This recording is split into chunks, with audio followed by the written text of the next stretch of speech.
looking ahead to Concord Rangers, being another incoming in Sam Smart. Yeah, really pleased to get Sam. We were after that real pace in the wide area, obviously ever since Baggy left, and Sam's a player that I've known for the last sort of 2 or 3 years, a real local lad as well, living in Denmead or near Horndean. Knows most of our players as well, knows this football club, so when the opportunity came to bring him in, it was a little bit of a no-brainer, to be honest. Really pleased to get him. Injuries have been a bit of a theme this season. What's the update on the squad? Yeah, not really getting a lot better. Josh Passley has got a knee injury, so he misses the weekend. Tommy Wright is also suffering ankle and knee problems. He's been probably playing with that for the last 5 or 6 weeks. But I think Wednesday night was probably just that game too far for him to keep going. But he's tried his best. Rooney is probably another 2 to 3 weeks away with his ankle, and Guy Hollis is making good progress with his ankle, currently mainly being treated up in London. Yeah, so I hope to see Rooney and Hollis, back by the end of this month, early part of March. Performances are slowly starting to improve. How are you feeling ahead of the game against Concord? Listen, you've got to stay positive. I think it's clear to everyone it's been probably the most difficult one of my management career, that's for sure, and that's over 1,400 games that I've done.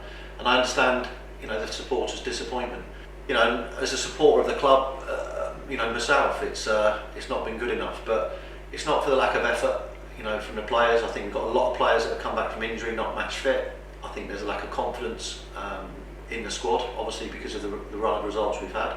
But I'm a firm believer that if we keep working hard, that luck's going to change. And from my point of view, we don't give up on anything this season.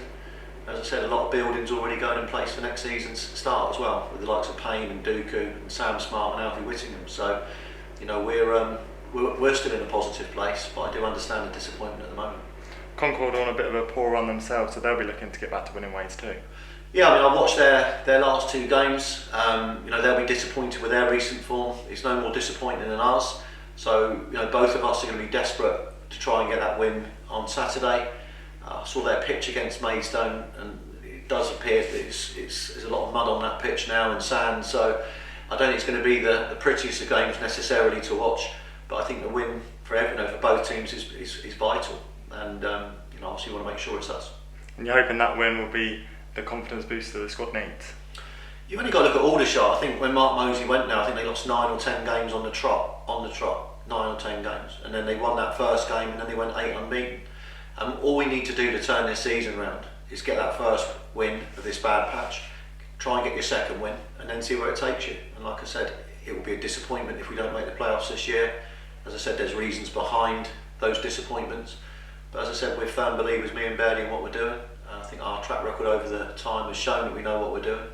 And we will get it right here. It's as simple as that. And I got good backing from the chairman over this last 2 or 3 weeks as well. Getting the new signings in, getting 2 or 3 out. And football's about confidence, and 2 or 3 of the players that have left to go out on loan needed those loan spells to get their confidence as well. So yeah, we're in a very positive place. You've seen the move around the camp, certainly last week and this week. Everyone's rowing in the same direction. So there's a lot of good things happening at this football club that people aren't seeing away from just the results. But it is our job to get results. And like I said, we've got between now and the end of the season to improve those.